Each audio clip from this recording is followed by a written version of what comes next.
Howdy folks, Tony Thomas here with you. Glad to be with you. I want to talk to you today again about the old-time banjo. And what we're going to touch base on today is the capo, the use of the capo. The capo is a very, very beneficial tool. If you own a banjo, you need a banjo capo. What the capo does is enables you to play in different chords. Or like if somebody wanted to sing one in the key of A, they weren't able to sing it in the key of G, you would use the capo to go to the key of A. We're going to get into that and show you how the capo works and what all you can do with this wonderful little tool. But first of all, make sure your instrument is in your standard G tuning. Your first string is your D string, D string. Your second string is your B, B. Your third string is your G, G. Your fourth string is your D, D. Of course, your fifth string up here is also known as the drum string. It's also your G string.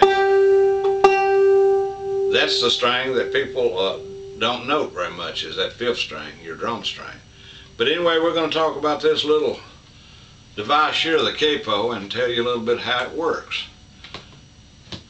And this is a little Kaiser capo. It's a very good one. There's all kinds to be had out there, all kinds of different prices. This is pretty inexpensive. But anyway, it works. It does the job well. Like if you were in a jam session, you all been playing a lot in the key of G. Somebody says, well, I need to do this song in the key of A. Well, that would be very simple to do. All you would have to do is take your capo, your banjo capo, and place it on your second fret, 1, 2. Then you would need a thumb capo, thumb string capo. And there's 2 or 3 different kinds to be had. Now this one is a sliding type. They also have the little spike type. Then they have the little thumb capos that just clamps on your banjo. And they're very easy to come by. And what you would do, you would be on your second fret with your main banjo capo. Then you would take your little thumb capo and slide down.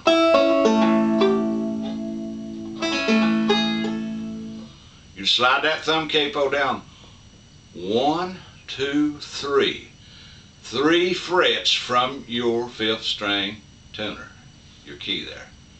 1, 2, 3. Then you've got a perfect A. Perfect A. But however, you would still be able to play in the G position, but you would be playing in the A chord, the key of A. Okay, somebody in the group raises up and says, well, I need to do this song in the key of B flat. Well, that's very easy too. You slide your capo down 1 more fret. You'll be 1, 2, 3 down with your banjo capo. Then you will slide your thumb capo down 1 more fret. 1, 2, 3, 4 frets from this thumb key here, thumb tuner. And you've got a perfect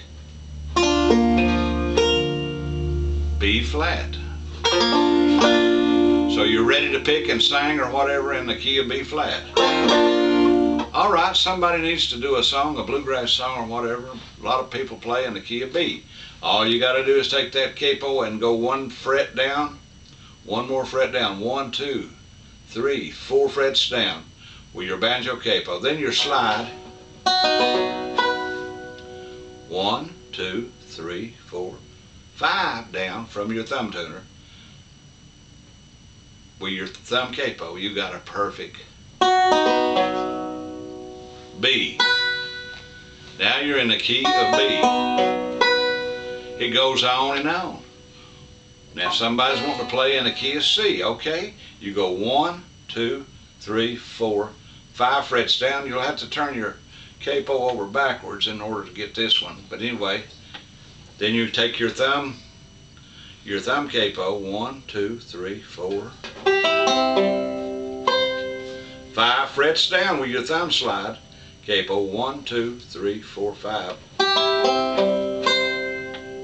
You've got a perfect C. Well, somebody wants to play in the key of D, and they do occasionally, or sing in the key of D. Slide that capo down 1, 2, 3, 4, 5, 6, 7. 1, 2, 3, 4, 5, 6, 7. 7 frets. Then you take your thumb capo, 1, 2, 3, 4, 5, 6 down. You've got a perfect D. It goes on and on down that scale, all by the simple use of the capo and the thumb capo. And you can get all kinds of remarkable sounds by using it. Now this is your standard G, where you're not required a capo at all to play in your standard G tuning.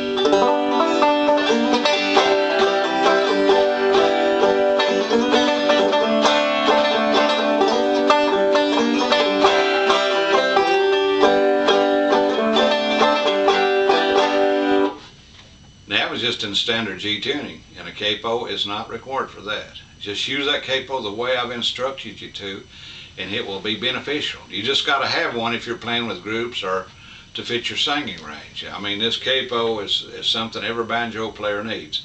And like I say, the thumb capo comes in all kinds of different styles. This is a sliding type. They also have the little spikes, which are pretty easy to install. Then they have the clip-on type. You can get those. They're real easy to install. I mean, it's just a matter of clipping it on your thumb string. But you've got to have that capo. By the way, this is a bark steel banjo. It's a handmade bark steel. And it's a bluegrass banjo. It weighs about 10 pounds. And it's one of a kind. The pressure cooker serves as a tone ring as well as the pot. And so it's a very unique banjo, to say the least. It's a handmade bark steel. And I have several of his banjos, and this one's up for sale. And you can find it on